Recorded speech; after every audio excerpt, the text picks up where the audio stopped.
Something that has come up in our board meetings often when businesses are going to get a loan approved is they've had a lot of questions about the decision-making process a bank goes through.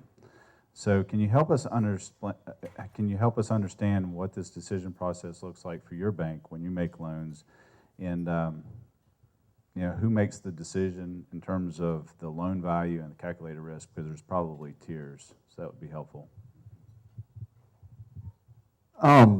Our loan decision process, and it's not a lot different than most of the banks in this market, I don't think, is that it's really, from a structural standpoint, very simple, and it's driven by the loan amount, how much the request is. The local lending officers have a lot of autonomy to determine which relationships, which loans that they want that fit the bank's appetite, et cetera, and we're going to pursue on an approval level. If they're within a certain level locally, you may just deal with your banking officer, or he may have to deal with a local credit individual. As you get up into the larger loans, typically you're dealing with the banking officer locally, and he is dealing with really just one other person out of in our case, our home office in Greensboro. So at any given time, there's really only two sets of eyes looking at any particular deal, and so that allows for a lot of flexibility and, as I said, autonomy in getting some things pushed through. When it comes to value and risk, I mean, there's a lot of other partners that are involved, i.e. regulators. Our values, our loan values, and other underwriting criteria is highly regulated in the banks, and internal policy drives some of that. Sometimes some third-party credit committees internally will drive that, but loan values, just specifically speaking, across the board vary on collateral types. Current asset loan values will be much less than a real estate loan value.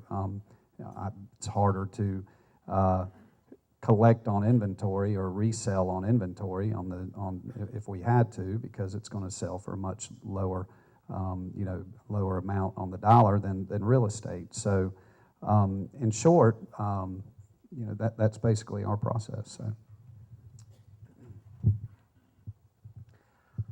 Our first bank is a community bank, and they still have a kind of a family atmosphere of how they handle credits.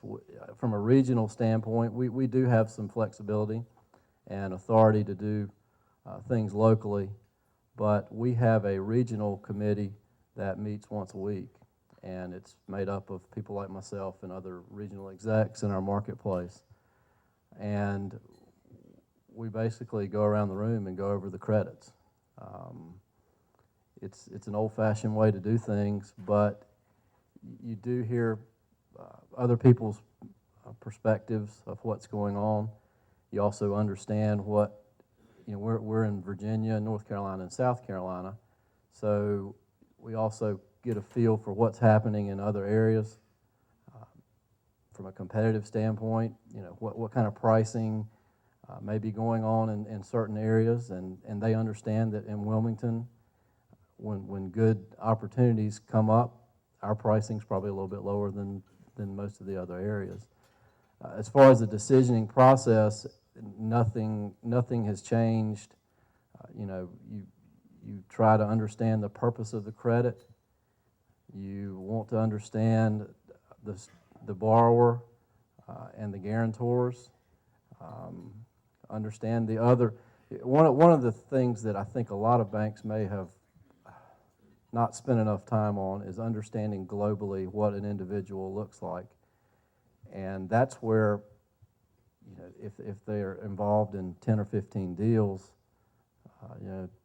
12 of them may be great and just doing wonderfully, but it's that one or two or the third deal that could really damage the whole relationship. That's the area where I think all banks try to do it and go through that motion, but we're spending a lot more time understanding the whole relationship as opposed to just the request that's presented in front of us. we're looking for liquidity, and obviously that is a tough, those numbers have declined on a lot of balance sheets that we look at. You know, the stock market has, well, it crashed, and at least it's rebounding, but, you know, people have had to use their liquidity to fund their projects, keep their credit current.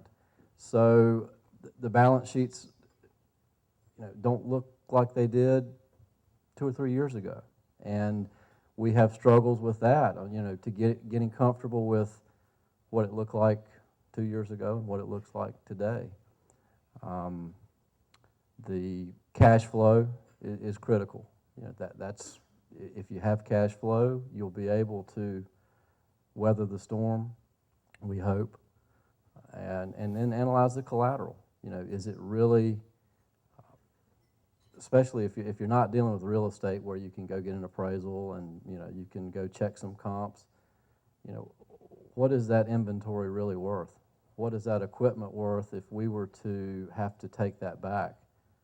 And the answer is 10 cents on the dollar, probably, once we get it back. So there are a lot of things that that we have to try to process, and it's not just one of those issues that makes it or breaks it. I mean, you know, we try to analyze the strengths and weaknesses and make a rational decision. But the process itself, and I think, you know, I've been at BB&T, Mark's been at BB&T, you know, it's the same basic stuff. You analyze all those situations, and then you negotiate what, you know, can we make it get by with this? Do we need to take more collateral? But you know, we are in the business to try to help people, and we know that our job is to make loans, but you know, we also have other powers looking over our shoulder, and then we look at our, if we look at our balance sheets right now, we have a lot of past dues, we have a lot of troubled assets, and so it's just it makes it a little more difficult, because I think loan administration wants to be extra careful at this point.